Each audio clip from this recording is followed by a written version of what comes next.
Purchase goods for cash, हमने goods purchase करी और कैश में करी।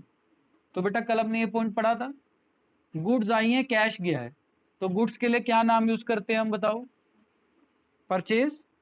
तो हम क्या एंट्री करेंगे बेटा? गुड्स आई तो मतलब परचेज आई, परचेज अकाउंट डेबिट, और कैश चला गया बेटा टू कैश अकाउंट।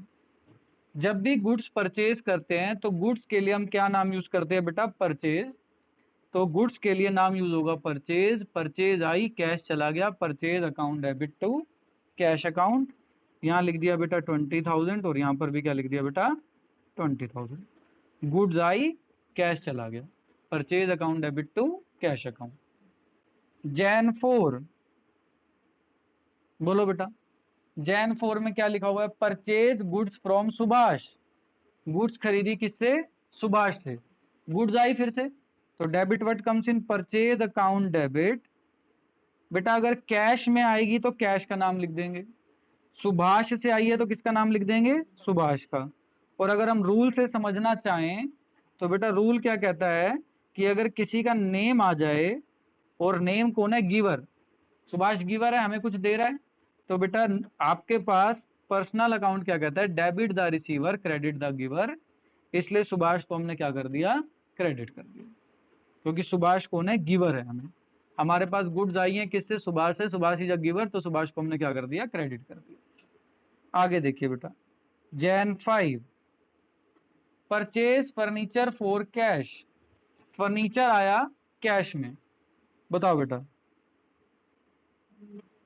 फर्नीचर आया, debit what comes in, furniture account debit, cash गया टू कैश अकाउंट। फर्नीचर आया कैश गया, furniture account debit to cash account. कितने का बेटा? 6,000। Jan 10, paid cash to Subhash. क्या हुआ बेटा? क्या कह रहे हो?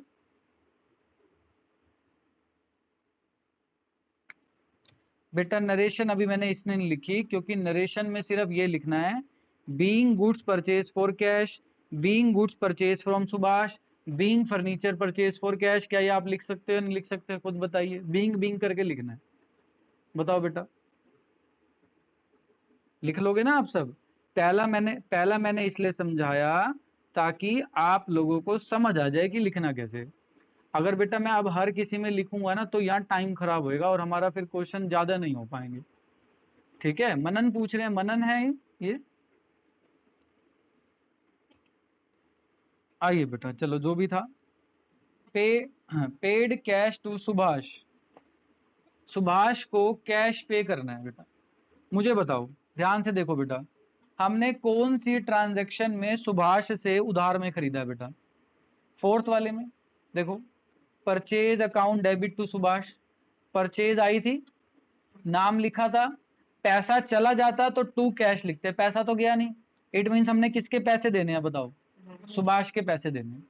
सुभाष के पैसे देने हैं तो हमने सुभाष से उधार लिया है। सुभाष कौन हुआ बेटा? हमारा क्रेडिटर।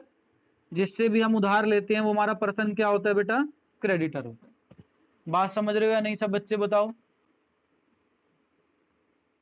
अब जब हमें सुभाष को पैसे पे करने हैं, अभी हमने सुभाष को क्या करा है? क्रेडिट करा है। अब बेटा हम सुभाष को जब पेमेंट करेंगे ना तो सुभाष को हम डेबिट कर देंगे।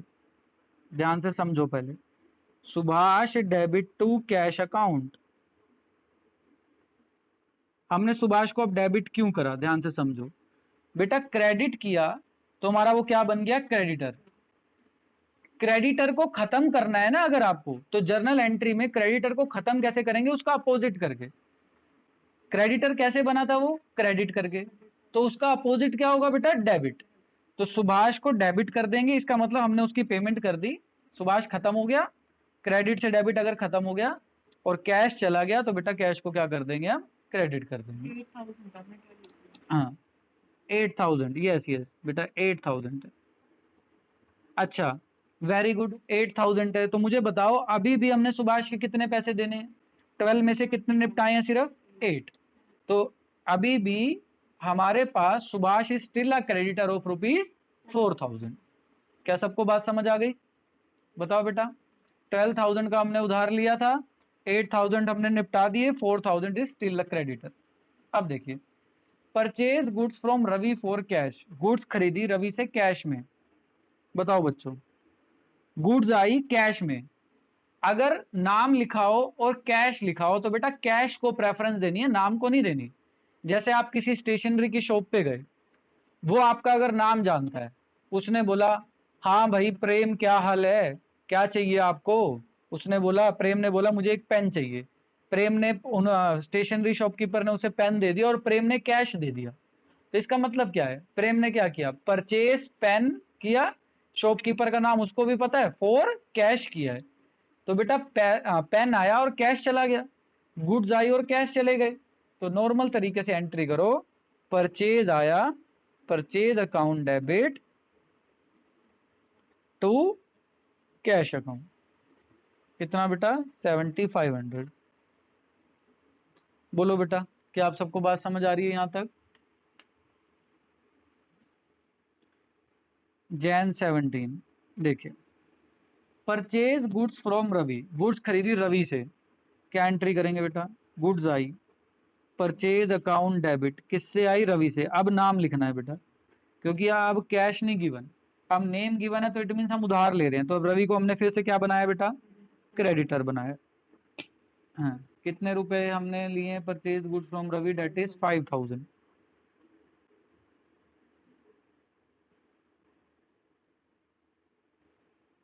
देखिए बेटा, bought machinery for cash, bought machinery मतलब परचेज मशीनरी फॉर कैश। बोलो बेटा क्या एंट्री करें, मशीनरी आई कैश गया, machinery account debit to, very good बेटा वेरी गुड, सब बच्चे वेरी गुड, सब सब सही बोल रहे हैं, 8,000। Last Jan 27, paid rent, rent pay करना है, कल बताया था, rent paid, salary paid, commission paid, all are nominal account. Nominal account का क्या रूल होता है, debit all expenses and losses, credit all income and gain. तो खर्चे हैं बेटा, खर्चा है रेंट पे करना, खर्चा होगा तो डेबिट कर दो बेटा, रेंट अकाउंट डेबिट, पैसा जाएगा, credit what goes out to cash account, कितना बेटा 400। रेंट अकाउंट जो डेबिट हुआ, मैं फिर बता रहा हूँ, रेंट जो डेबिट हुआ वो कौन से अकाउंट से डेबिट हुआ है बताओ, वो नॉमिनल अकाउंट से डेबिट हुआ है। नॉमिनल अकाउंट क्या कहता है, debit all expenses and losses, credit all income and gain. तो डेबिट ऑल एक्सपेंसेस, खर्चों को डेबिट कर दिया, और कैश जो क्रेडिट हुआ है वो कौन से अकाउंट से हुआ बेटा, रियल अकाउंट से। रियल अकाउंट का क्या रूल होता है, debit what comes in, credit what goes out. तो जो क्रेडिट हुआ है वो क्रेडिट व्हाट गोज आउट से हुआ है।